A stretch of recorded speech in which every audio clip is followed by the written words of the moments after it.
नमस्कार। प्रादेशिक समाचार के साथ मैं उदय शंकर झा। पहले मुख्य समाचार। प्रधानमंत्री नरेंद्र मोदी आज चक्रवात यास के प्रभाव का जायजा लेने के लिए करेंगे ओडिशा और पश्चिम बंगाल का हवाई दौरा। राज्य में कोरोना से स्वस्थ होने की दर बढ़कर 94.61% पहुंची। कोरोना के संक्रमण दर में लगातार गिरावट जारी। केंद्र सरकार ने वरिष्ठ नागरिकों और दिव्यांगजनों के लिए घर के नजदीक टीकाकरण केंद्र बनाने के जारी किए दिशा निर्देश। और सूचना और प्रसारण मंत्रालय ने कोविड-19 के कारण मरने वाले 26 पत्रकारों के परिवारों को 5-5 लाख रुपए की वित्तीय सहायता प्रदान करने की दी मंजूरी। और समाचारों से पहले एक जरूरी संदेश। कोविड मरीजों की संख्या लगातार बढ़ रही है। श्रोताओं से अपील है कि कोई भी कोताही न बरतें।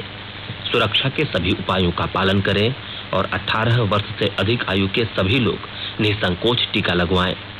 18 से 44 आयु वर्ग के लोगों का टीकाकरण 1 मई से शुरू हो गया है।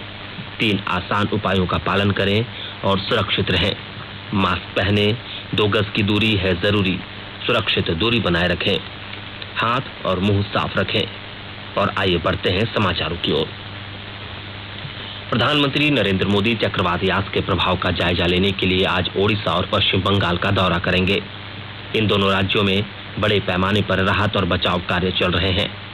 प्रधानमंत्री बालेश्वर, भद्रक और पूर्व मेदिनीपुर के तूफान प्रभावित इलाकों का विमान से सर्वेक्षण करेंगे।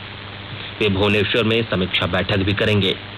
श्री मोदी पश्चिम बंगाल के पश्चिमी मेदिनीपुर जिले में कलाईकुंडा में समीक्षा बैठक में भाग लेंगे, जिसमें राज्य की मुख्यमंत्री ममता बनर्जी भी शामिल होंगी। पश्चिम बंगाल सरकार ने शुरुआती अनुमानों में बताया है कि चक्रवात यास से 15,000 करोड़ रुपए का नुकसान हुआ है। केंद्र सरकार राज्य के लिए पहले ही 400 करोड़ रुपए की अधिक राहत राशि घोषित कर चुकी है। इसके अलावा राज्य की सरकार ने मुख्यमंत्री राहत और मुआवजे के लिए 1,000 करोड़ रुपए के आवंटन की घोषणा की है। ओडिशा के मुख्यमंत्री नवीन पटनायक ने ओडिशा के चक्रवात प्रभावित क्षेत्रों का हवाई सर्वेक्षण किया। प्रभावित क्षेत्र में पुनर्निर्माण का कार्य प्रगति पर है। ओडिशा के उत्तरी जिलों में कुछ नदियां उफान पर हैं। चक्रवात यास के झारखंड में प्रवेश करने के बाद यह अब कमजोर पड़ चुका है। भारतीय मौसम विभाग के अनुसार इस समय चक्रवात झारखंड के इलाकों को पार कर बिहार की सीमा में प्रवेश कर चुका है। झारखंड और बिहार के मैदानी इलाकों में उत्तर दिशा की ओर बढ़ रहा यास तूफान कमजोर होकर निम्न दबाव के क्षेत्र में बदल गया है। मौसम विभाग के अनुसार आज झारखंड के उत्तरी तथा मध्य भागों में बारिश की संभावना जताई जा रही है।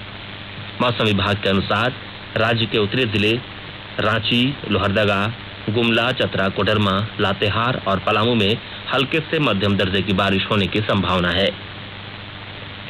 यास तूफान के कारण जमशेदपुर के विभिन्न क्षेत्रों में काफी असर पड़ा है। भारी वर्षा से स्वर्ण रेखा और खरकाई नदी का जलस्तर खतरे के निशान से ऊपर पहुंच गया है, जिससे जमशेदपुर के लगभग 1000 घरों में पानी घुस चुका है। वहीं डीसी के अनुसार एनडीआरएफ की टीम ने लगभग 100 लोगों को सुरक्षित स्थान पर पहुंचाया है। जमशेदपुर पूर्वी के विधायक सरयू राय ने बड़ौदा घाट, नया बस्ती, कुसुमनगर, शिवनगर, जुगसलाई, गरीब नवाज कॉलोनी, भुइयाडीह, कल्याण नगर आदि जाकर लोगों की स्थिति देखी। वहीं स्वास्थ्य मंत्री बन्ना गुप्ता ने भी देर रात विभिन्न प्रभावित क्षेत्रों का दौरा किया। उन्होंने निर्देश दिया कि बच्चों को दूध और खाद्य सामग्री उपलब्ध कराई जाए। दूसरी ओर पूर्वी सिंहभूम के उपायुक्त सूरज कुमार और senior SP doctor M Tamilvanan ने जमशेदपुर के विभिन्न घाटों का दौरा किया। जिला प्रशासन रात भर पूरी तरह मुस्तैद रहा और लोगों की सुरक्षा में लगे रहे। इसके अलावा विभिन्न संगठनों द्वारा भी इस विपदा की घड़ी में बस्ती वासियों के बीच भोजन बांटा गया।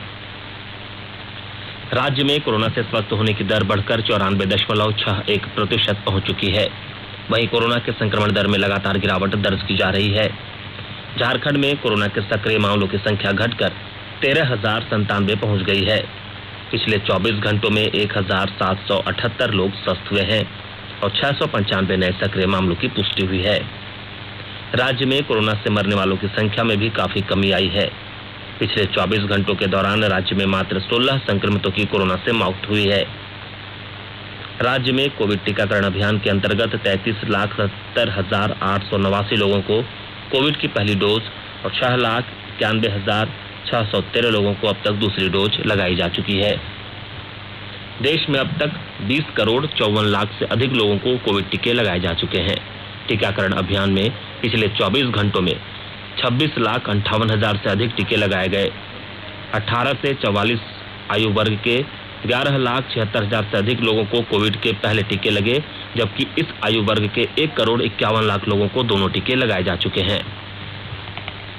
गुमला जिले में कोरोना वायरस की रोकथाम के लिए किए जा रहे टीकाकरण अभियान में विशेष सतर्कता बरतने की अपील गुमला जिले के उपायुक्त शिशिर कुमार सिन्हा ने सभी जिलावासियों से की है। विस्तृत ब्यौरा दे रहे हैं हमारे गुमला संवाददाता।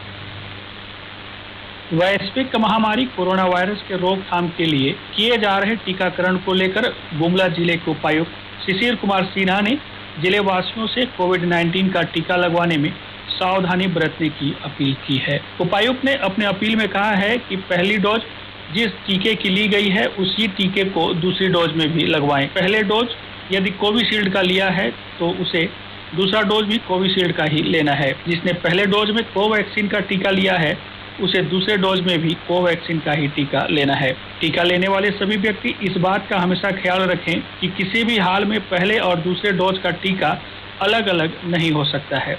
अगर कोई भी व्यक्ति कोवैक्सीन का टीका पहले डोज में लगाते हैं तो 4 से 6 सप्ताह के बाद वह कोवैक्सीन का ही दूसरा डोज ले सकते हैं। 12 से 16 सप्ताह में वह कोविशील्ड का ही दूसरा डोज ले सकते हैं। नरेश कुमार, आकाशवाणी समाचार, गुमला।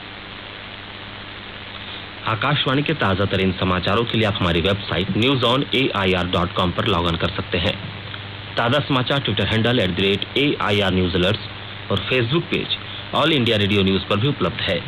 आप प्रादेशिक समाचार एकांश के Twitter handle @AIR news _Ranchi और फेसबुक पेज तथा YouTube channel AIR news Ranchi पर भी हमारे बुलेटिन सुन सकते हैं। प्रादेशिक समाचार आप आकाशवाणी रांची से सुन रहे हैं और अब पेश है कोरोना से बचाव के कुछ संदेश।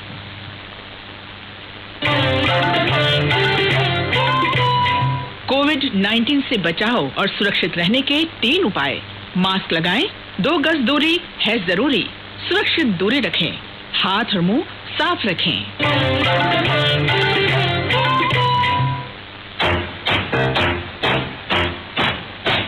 चलो मिलकर एक शुरुआत करें, चलो एक फैसला आज करें, मास्क नहीं तो टोकेंगे, कोरोना को रोकेंगे, चलो एक वादा करते हैं, चलो एक वादा करते हैं, मास्क नहीं तो टोकेंगे, कोरोना को रोकेंगे। भारत सरकार द्वारा जनहित में जारी। प्रधानमंत्री नरेंद्र मोदी ने राष्ट्रीय डिजिटल स्वास्थ्य मिशन के तहत कामकाज के विस्तार के लिए तेजी से कदम उठाने के निर्देश दिए हैं। श्री मोदी ने कहा कि राष्ट्रीय डिजिटल स्वास्थ्य मिशन बड़ी संख्या में स्वास्थ्य सेवाएं सुलभ कराने के जरिए लोगों के जीवन को आसान बनाएगा। मिशन की प्रगति की समीक्षा करते हुए प्रधानमंत्री ने कहा कि नागरिकों के लिए नूतन और विविधतापूर्ण सेवाओं के साथ यह मिशन डिजिटल स्वास्थ्य प्रौद्योगिकी के क्षेत्र में क्रांति लाएगा। श्री मोदी ने पिछले वर्ष स्वतंत्रता दिवस के अवसर पर राष्ट्र को संबोधन में राष्ट्रीय डिजिटल स्वास्थ्य मिशन के शुभारंभ की घोषणा की थी। तब से डिजिटल मॉड्यूल और रजिस्ट्री विकसित की गई है और 6 केंद्र शासित प्रदेशों में यह मिशन चलाया जा रहा है। अब तक लगभग 11,90,000 स्वास्थ्य पहचान पत्र बनाए गए हैं और इस मंच पर 3,106 डॉक्टरों और 1,490 स्वास्थ्य केंद्रों का पंजीकरण करा दिया गया है। डिजिटल स्वास्थ्य के लिए मुक्त और अंतर संचालित IT नेटवर्क तैयार किया जा रहा है, जिसे यूनिफाइड हेल्थ इंटरफेस UHI नाम दिया गया है। इससे यूजर टेली कंसल्टेशन या प्रयोगशालाओं में जांच जैसी आवश्यक स्वास्थ्य देखभाल सेवाओं की तलाश और बुकिंग प्राप्त कर सकेंगे। वित्त मंत्री निर्मला सीतारमण आज नई दिल्ली में वीडियो कॉन्फ्रेंस के जरिए GST परिषद की 43वीं बैठक की अध्यक्षता करेंगी। वित्त राज्य मंत्री अनुराग ठाकुर भी बैठक में हिस्सा लेंगे। सभी राज्यों और संघ शासित प्रदेशों के वित्त मंत्री और केंद्र तथा राज्यों के वरिष्ठ अधिकारी भी बैठक में उपस्थित होंगे। केंद्र सरकार ने वरिष्ठ नागरिकों और दिव्यांगजनों के घर के नजदीक टीकाकरण केंद्र बनाने के लिए दिशा निर्देश जारी किए हैं। 60 वर्ष से अधिक ऐसे लोग जिन्हें टीका नहीं लगा है या पहला टीका लग चुका है तथा 60 वर्ष से कम उम्र के सभी दिव्यांगजन इस सुविधा के पात्र होंगे। इस बारे में केंद्रीय स्वास्थ्य मंत्रालय ने राज्यों और केंद्र शासित प्रदेशों को दिशा निर्देश जारी किए। इन निर्देशों के अनुसार घर के नजदीक टीकाकरण केंद्र मौजूदा कोविड टीकाकरण केंद्रों के साथ संबद्ध किए जाएंगे। प्रत्येक केंद्र पर डॉक्टर सहित 5 सदस्य होंगे।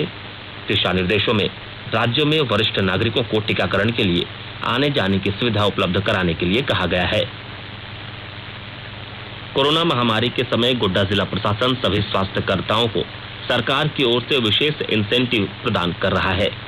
गोड्डा उप विकास आयुक्त अंजलि यादव ने बताया कि कोरोना काल में स्वास्थ्य सेवा से जुड़े फ्रंट लाइन वर्कर्स को उनके सेवा भाव के लिए यह सम्मान दिया जा रहा है।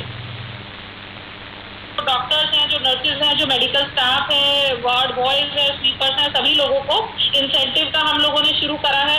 हम लोगों ने रिपोर्ट मांगनी शुरू कर दी है। सिकटिया और डीसीएच में जिन लोगों ने भी डॉक्टर्स ने अंदर कोविड पेशेंट्स के साथ ड्यूटी करा है, उन सभी को डॉक्टर्स को 1000 रुपए के प्रति शिफ्ट के बेसिस पे, नर्सेज को 750 रुपए प्रति शिफ्ट के बेसिस पे और वार्ड बॉय स्वीपर्स को 500 रुपए प्रति शिफ्ट के बेसिस पे हम लोगों ने पेमेंट करना शुरू कर दिया है। हाजिरी वगैरह उनकी बनवाने की प्रक्रिया चल रही है।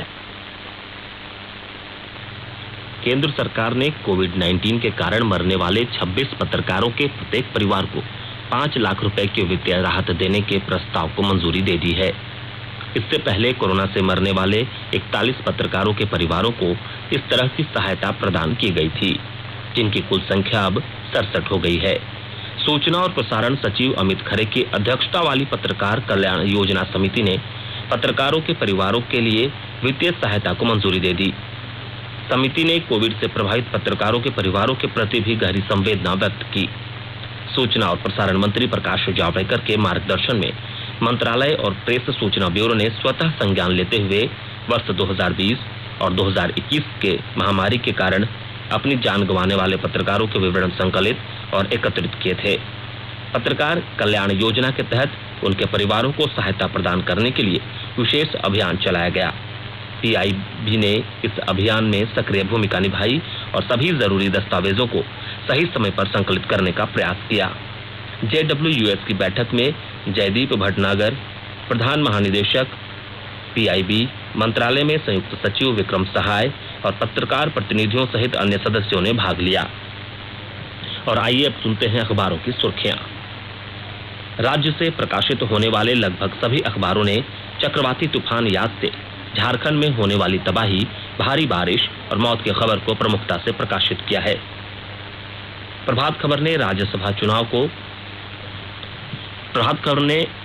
चुनाव 2016 के हॉर्स ट्रेडिंग मामले की खबर को अपने पहले पन्ने पर प्रकाशित किया है। दैनिक भास्कर ने चक्रवात यास से मई के महीने रिकॉर्ड बारिश होने और पुराने सभी रिकॉर्ड तोड़ने की खबर को पहली हेडलाइन बनाया है। वहीं दैनिक जागरण ने मुख्यमंत्री हेमंत सोरेन द्वारा राज्य में चल रहे टीकाकरण अभियान के लिए कंपनियों को सहायता देने की खबर को प्रमुखता से प्रकाशित किया है।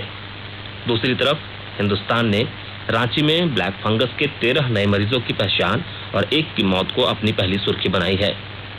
वहीं अंग्रेजी दैनिक द टाइम्स ऑफ इंडिया और हिंदुस्तान टाइम्स ने ट्विटर द्वारा भारत सरकार के नए आईटी नियमों पर उठे विवाद से संबंधित खबर को प्रमुखता से प्रकाशित किया है। अंत में मुख्य समाचार एक बार फिर। प्रधानमंत्री नरेंद्र मोदी आज चक्रवात यास के प्रभाव का जायजा लेने के लिए करेंगे ओडिशा और पश्चिम बंगाल का हवाई दौरा। राज्य में कोरोना से स्वस्थ होने की दर बढ़कर 94.61% पहुंची। कोरोना के संक्रमण दर में लगातार गिरावट जारी। केंद्र सरकार ने वरिष्ठ नागरिकों और दिव्यांगजनों के लिए घर के नजदीक टीकाकरण केंद्र बनाने के जारी किए दिशा निर्देश। और सूचना और प्रसारण मंत्रालय ने कोविड-19 के कारण मरने वाले 26 पत्रकारों के परिवारों को 5-5 लाख रुपए की वित्तीय सहायता प्रदान करने की दी मंजूरी। इसके साथ ही आकाशवाणी रांची से प्रादेशिक समाचार का ये बुलेटिन समाप्त हुआ। नमस्कार। घर में रहिए, सुरक्षित रहिए और सुनते रहिए आकाशवाणी।